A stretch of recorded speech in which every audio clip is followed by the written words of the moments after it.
আমি বিশ্বাস করি যে কিছু একটা আছে। বিভিন্ন সিনেমাতে লাশ তৈরি করা,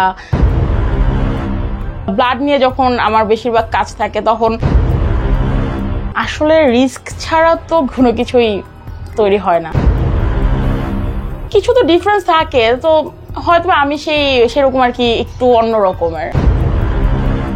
দেখবেন যে এটা নর্মাল মানুষ হঠাৎ করে ভূত হয়ে যাচ্ছে।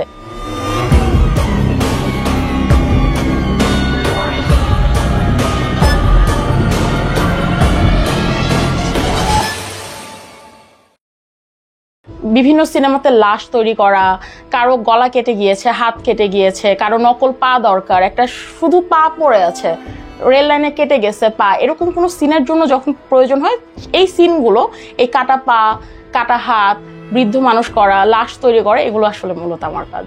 আমি জাস্ট স্পটে ঢোকার সাথে সাথেই মানুষ বলা শুরু করবো ওই যে চলে আসছে কাটাকাটি করতে, এখনই মানুষকে কেটে ফেলবে। তারপর হচ্ছে বেশিরভাগ যেটা বলে যে কষাই চলে আসছে। রিসেন্ট আমি যেমন একটা রিক্সাওয়ালা আমাকে দেখলাম যে তার ঠোঁট কাটা।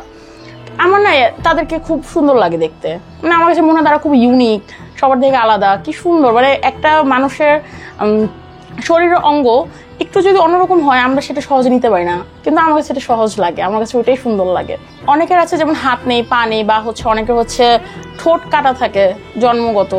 এদের ক্ষেত্রে হচ্ছে আমার এই প্রস্থেটিক মেকআপটা হচ্ছে কাজে আসবে। প্রথম যখন আমি এটা প্রফেশনাল হিসেবে নেই তখন সারাটা খুব কম ছিল, কারণ মানুষ হচ্ছে খুব সহজে নিতে পারছিল না। মানে ব্যাপারটা হচ্ছে যে এটা জিনিসটা কি, অনেকের অনেক কৌতূহল ছিল জানার, বা হচ্ছে এটা কিভাবে ব্যবহার হয়। এখন গত 1-1.5 বছরে আমি বেশ ভালো সাড়া পাচ্ছি। এর মধ্যে হচ্ছে আমি 2টা ইন্টারন্যাশনাল প্রজেক্ট শেষ করেছি। বাংলাদেশের প্রথম প্রস্থেটিক সিলিকন মাস্কের কাজটাও আমি করেছি। জীবন অবাক না করলে কে করবে? 28% মিল্ক ফ্যাটের অবাক করার সাথে ফ্রেশ মিল্ক পাউডার। জীবন অবাক করুক প্রতিদিন। 2014 সালে যখন আমি প্রথম হ্যালোইন মেকআপ করতে যাই তখন হচ্ছে মনে হচ্ছে যে খুব ফেক লাগছে আমার মেকআপটা। দেন হচ্ছে আমি আস্তে আস্তে সেখান থেকে হচ্ছে সার্চ করা শুরু করি, অ্যান্ড তখন থেকে হচ্ছে আমি জানতে পারি যে প্রস্থেটিক মেকআপ আর্ট সম্পর্কে। প্রথম থেকে আমার ইচ্ছা ছিল যে আমি এটাই শিখবো বা এটাই প্রফেশন নিব, ওরকম না। বাট আমি যত শিখেছি বা যত জেনেছি আমি মেকআপ সম্পর্কে, বা যতটা আমি এক্সপেরিমেন্ট করেছি, তত হচ্ছে আমি নিজেকে খুঁজে পেয়েছি। আমার কাছে মনে হয়েছে যে আসলে এই প্রফেশনটা আমার জন্য। মানে মানুষ হচ্ছে, কিছু মানুষ থাকে যারা হচ্ছে প্রফেশন নিজেরা চুজ করে, আর কিছু প্রফেশন থাকে যেগুলো হচ্ছে মানুষদেরকে চুজ করে। তো এই প্রফেশনটা আসলে আমাকে চুজ করেছে। আসলে আমার না কখনোই এগুলো দেখে ভয় লাগে না, বরং হচ্ছে আমার এগুলো না থাকলে আমার মনে হয় যে কি যেন নেই, খুব খালি খালি লাগে। কোথাও গেলে আমার সাথে কোনো না কোনো ভাবে একটা হাত বা হচ্ছে একটা আঙ্গুল, একটা স্ক্যালটন, কিংবা হচ্ছে একটা কঙ্কালের ছোট একটা মাথা হলো আমার রাখতে হয়, নয়তো আমার কাছে মনে হয় খুব খালি একটা, মনে হয় না যে কিছু নেই ব্যাপারটা এরকম। আমি আসলে গথ লাভার মানে হচ্ছে যারা হচ্ছে হরর ক্রিপি টাইপের লাইফস্টাইল খুব পছন্দ করে। তো আমি হচ্ছি তেমন একজন মানুষ। আমি বিশ্বাস করি যে কিছু একটা আছে, মানে লাইক আমাদের যদি পজিটিভ এনার্জি থাকে তাহলে হচ্ছে নেগেটিভ এনার্জি অবশ্যই থাকবে, মুদ্রার এপিট ওপিট তো থাকেই। কিন্তু আমি বাস্তবে কখনো এরকম টাইপের কিছু এক্সপ্লোর করিনি। হয়তো আমি অনেক বেশি পছন্দ করি যার জন্য হয়তো এক্সপ্লোর করা হয়নি। শিখতে আমার অলমোস্ট 8 বছরের মতো লেগে গিয়েছে, মানে 8 বছর হচ্ছে রানিং আমার, আমি এখনো শিখছি। আমরা যখন হরর জনার নিয়ে কাজ করি বা থ্রিলার জনার নিয়ে কাজ করি তখন প্রস্থেটিক মেকআপের যে একটা অবদান সেটা অনেক বেশি। ওটিটি প্ল্যাটফর্মে হচ্ছে কাজ করেছি, প্লাস হচ্ছে আমার আরো কয়েকটা কাজ রিলিজ হবে সামনে।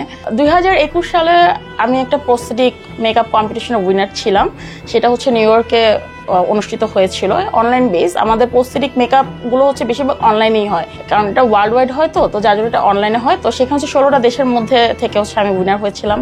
অ্যান্ড দেন হচ্ছে এরপরে হচ্ছে আমি নুহাস ভাইয়ের ফরেনার্স অনলিতে প্রস্থেটিক মেকআপ আর্টের জন্য কাজের সুযোগ পেয়েছি। তারপর হচ্ছে আরেকটা ইন্টারন্যাশনাল কাজের সুযোগ পেয়েছি। রিসেন্ট ভিকি জায়েদ ভাইয়ের দ্য সাইলেন্সে কাজ করার সুযোগ পেয়েছি। আসলে অর্জন বলতে হচ্ছে মানুষ যে এখন খুব কি বলে, খুব সহজে হচ্ছে প্রস্থেটিক মেকআপটাকে নিচ্ছে বা হচ্ছে জানতে চাচ্ছে, ব্যবহার করতে চাচ্ছে, ব্যবহার করছে, এগুলোই আসলে আমার অর্জন। মানুষ খুব অকওয়ার্ড ভাবে আমার দিকে তাকায়, লাইক মনে হয় যে আমি কোনো অন্য গ্রহ থেকে চলে আসছি। আমাদের দেশে যেহেতু এটা নতুন, অনেকেই জানে না, অনেকেই চিনে না ব্যাপারটা, তো যার জন্য হচ্ছে ফার্স্টেই তারা ভাবে যে হয়তো বা আমি উইচক্রাফট করি, আদারওয়াইজ হয়তো বা আমি এরকম টাইপের নেগেটিভ কোনো কাজের সাথে জড়িত। বাট আসলে ব্যাপারটা এরকম না, ব্যাপারটা আসলে সম্পূর্ণ ভালো লাগা। অনেক সময় মানুষ আর কি আমাকে যেমন জিজ্ঞাসা করে যে আচ্ছা তুমি কি লাশ টাশ নিয়ে কাজ করো, বা হচ্ছে তুমি কি মানুষ যে থাকে না যে কালো জাদু যেটা বলে উইচক্রাফট আমরা যেটা বলি বাংলা ভাষায় বলতে গেলে কালো জাদু, তুমি কি এগুলোর সাথে জড়িত? বাট আসলে এরকম কিছুই না। ব্যাপারটা সম্পূর্ণ হচ্ছে একটা মেকআপের একটা অংশ, এটাও একটা মেকআপই। ব্লাড নিয়ে যখন আমার বেশিরভাগ কাজ থাকে, তখন বাইরে থেকে যখন কেউ আসে বা বাইরে যখন থেকে কেউ যখন শুটিং দেখতে আসে, ফার্স্টেই তারা আমাদের এমনভাবে একটা লুক দিবে মনে হবে যে মেবি আমি কোনো ক্রাইম করে ফেলছি। আসলে রিস্ক ছাড়া তো ভালো কিছু তৈরি হয় না। আমি যদি একটা সেক্টর তৈরি করতে চাই তাহলে অবশ্যই আমাকে রিস্ক নিতে হবে। আজকে আমি না নিলে আরেকজন নিবে।